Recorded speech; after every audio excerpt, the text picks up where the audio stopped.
They say into your eyes.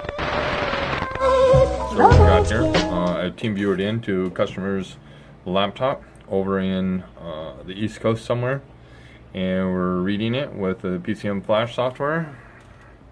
Jump right over here, brand new 2017, so I don't have very many tune files established for this yet. I got 2 tune files ready for this car. Again, this is a 2017 DCT Veloster. Remote tuning,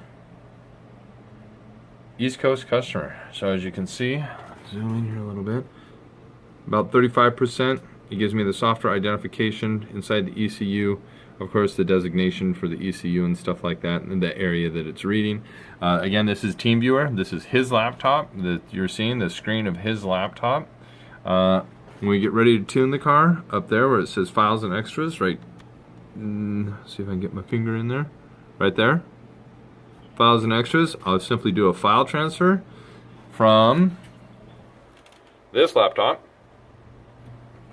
over to this laptop.